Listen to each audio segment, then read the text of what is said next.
Hey guys, my name is Jen, and I'm from Lido DAO. I'm contributing to Lido DAO to DAO infrastructure value stream. And today, I will tell you about the solution we use to make decision easier. So to start, just to remind, Lido is liquid staking protocol, which holds around 9 million Ethereum and which fully governed by DAO. What governance by DAO actually means? Just to remind to those who missed those fun DAO popular in crypto part, we have the system where the community make proposals and LDO holders decide if this is a good idea for protocol or not. By decide, I mean we have three-stage governance. First stage is research forum proposal. So someone from the community, literally anyone, can come to the research forum and propose some changes for the protocol. After that, there are the discussion stage. After the discussion and alignment on forum, we move into the off-chain voting. And if the proposal passed on off-chain, it can move to the on-chain part. Right now, it doesn't sound like that. But in reality, when you have more than one proposal live, this is actually chaos. And to add a bit more color, those parts, those actors who decide, it's LDO holders. And now it's something around 50,000 LDO holders. And to decide anything, at least 5% of total token supply need to be aligned that this is a good idea. So this is how regular day for voter in Lido looks like. As a person who works with this on the daily basis, I can say that decision-making fatigue, voting fatigue is real. The idea were great, but the reality is hard. So we started to looking for the solutions, how to make it easier to align and make decisions faster, easier, or at least with the less resources. And one of our attempts was Goose. And this is the reason why I'm wearing this hat right now. I'm not talking today about the Goose framework, but to be honest, I think that this is one of the greatest framework in Lido. And if you are looking the way how to help DAO to align on the goals, how to help DAO to set objectives, you can check it here and probably adapt to your DAO if you have one. But today, I'm going to talk about delegation. When we started to discuss delegation, it was pretty obvious. Like, instead of deciding on 10 or something proposals monthly, you need once decide who will decide on those 10 proposals instead of you. Looks good. And actually, the market also think that this is good. They said yes to it much earlier than we did, because we have some concerns. First of all, this is lead to centralization. That's obvious. It's much better to have a few token holders than one delegate in terms of decentralization. Second reason is that delegates usually not own tokens, so they don't have skin in the game. And it's not really cool when someone without skin in the game deciding what to do and what risk stays and what not. The third thing is that delegation make specific professional delegates market with some wide DAO expertise. But in reality, protocols don't need delegation expertise. They need specific market expertise or finance expertise or some other type of expertise to contribute to the protocol. And the last but not least, actually no one guarantee you that delegates not burned out as your previous token holders did. Same time, we had pretty tough decision-making time in Lido. Like no quorum strike. This is really scary when you understand that DAO can't move fast enough. Of course, it depends, and even in this time, we were sure that if there are some emergency thing or something like that, we will have quorum, 100%. But same time, we yet need to move fast also from the operational perspective. So we decide that for today, delegation are a necessary layer and propose it to the Lido DAO. And DAO actually accept the proposal. So this is reality, and actually that's why I'm making those talk. Delegation are criticized a lot right now from the market, but yet there are no other solution to make DAOs work. So that's time. No, it would be like that. So we set two core principles which we wanted to keep when we're building the framework.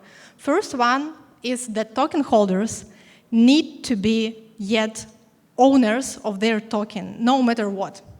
And what we have here is the design where token holders can delegate, redelegate anytime, revoke tokens, and overwrite delegates' decision, which is also important in this system. If token holders voted somehow, delegate can't override it.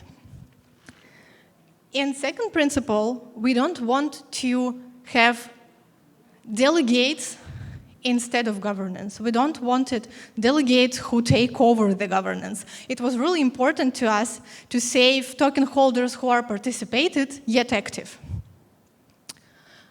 Beside the principles, you also need to make a few trade-offs.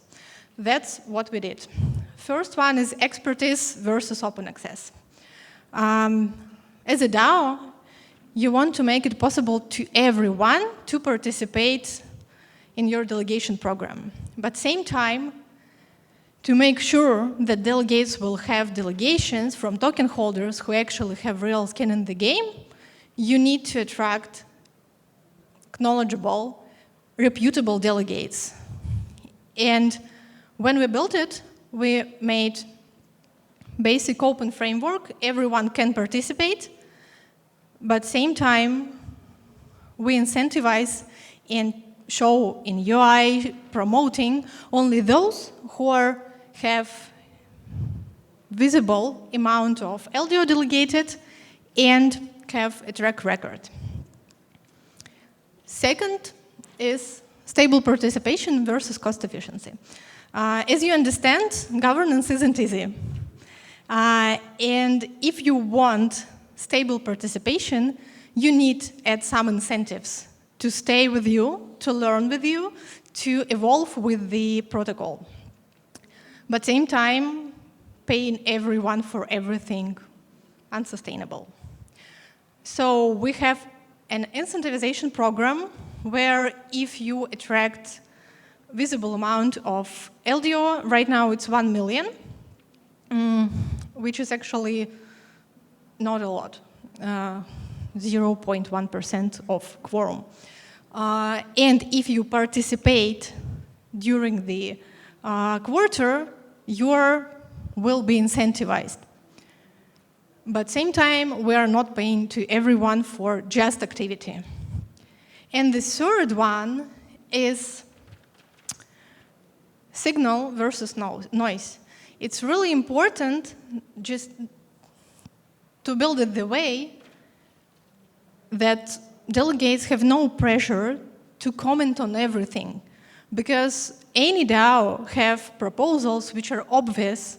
This is just for protocol good and everyone understands it and no one need to discuss it further. It just need to be done. But have real expert feedback on controversial topic during the design part is really important. So we care what you think, but not how often you post. Why do I think we did it well? So first reason is the forum discussion part. It raised, and now we have more valuable comments, more discussions on the research forum than we had before. Second, right now 50%, usually 50% of quorum consists of the voting power backed by delegates. And it really value a lot. And which is also important, those delegates have their reputation, and it's possible for token holders who have less time allocated for the governance participation to follow their decisions. And the third is, this year we have only one proposal with no quorum, which is, as you understand, much better than previously. And my favorite part. This quarter, we propose to prolong delegate incentivization program. And as I said, delegates, mainly on the research forum, delegates participated in discussions. And there were the discussion if this incentivization program deliver enough result to keep paying them.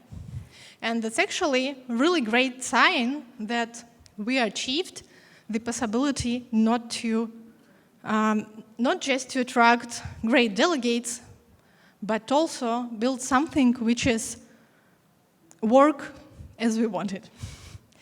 So as a final slide, I want to just one more time highlight that sometimes you need to do things that you don't really want to do.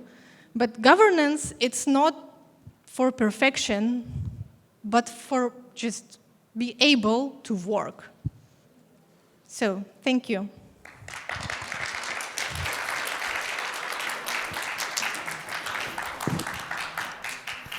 Okay, we can start with a Q&A session. We have first question there. There's been a lot of talk recently about private voting for DAOs. And the hot topic at the moment is fully private voting, where you're actually computing over encrypted data. So the votes are encrypted, and the result is released, and how people vote remains encrypted forever. That's really interesting in the context of delegation, because if token holders who are delegating voting power to delegates don't get to see how the delegates vote, how do they know whether or not to choose a different delegate who may be more aligned with their interests? Have you thought about this topic yourself or as a DAO?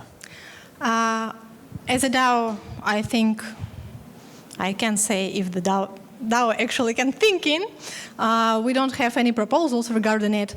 My personal opinion here is the idea of private voting looks really good when you're not trying to go deeper.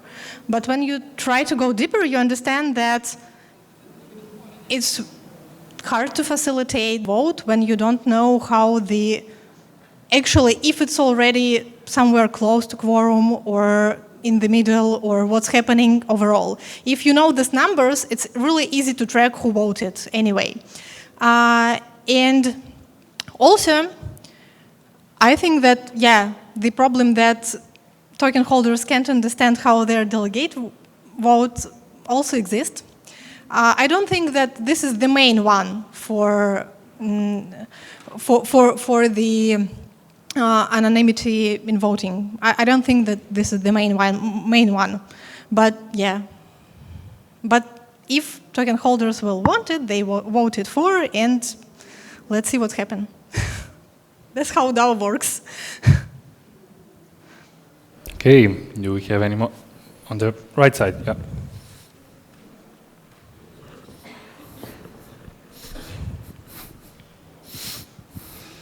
I'm curious how you see if delegation has changed how the decisions are made beyond like its holders that or not, so there is not skin in the game. You feel that there is any change on how people are voting, on what types of decisions are being made, the reasons they have to make those choices? Like, is it different now that there's more delegates from when there was only holders? I think so. I think there are a few areas that will change a lot if you have only delegates voting, because what I usually see that the delegates started to propose some services for the DAO and voted for it and get some granting, which is not really optimal way to work. The other thing is there are some votes which might be not aligned with the some delegates value, but would be really important for token holders' business interests. And this is where the conflict of interest happens, because delegates usually have some reputation in the community, and if they're not accountable directly to token holders, I think it might work not really optimal for token holder. That's why we actually want token holders are able to override anything. Is that an answer? Okay, so considering that there is a different alignment, does Lido governance have any type of security council right now that could veto a decision that goes against, like something like, not necessarily a security council, but a second body of governance that's only holders, or something like that? I know there's coming the whole... No, we don't need it because we have override power. So like the holders anyway able to redecide anything that delegates approved. And also we're going to release in June the dual governance, which is the tool that make it possible for STF holders oversee and withdraw their tokens from the protocol if they disagree with the LDO governance decision. Okay, any more questions? One more. Oh, wow. Obviously, AI is a hot topic. You already know the question. Any plans to utilize AI in DAO governance? To be honest, I don't believe in it. Like, you need to... Sorry. Like, I need to learn on something, on some data. And the biggest amount of DAO have like 3, 4, 5 controversial proposals, and all others just with the supporting votes, because everything happens on the discussion stage, not on the voting stage usually. And before we have the set of decisions which are less operational, less, I don't know, like, if there would be the prediction market, probably it would be possible to use AI there. But for current state of DAOs, I don't believe in it. Okay. It'd be funny if the gentleman on the right had another question. Yeah. If you do, we can. Okay. Any other questions, maybe? Okay, then let's give Jen a big applause.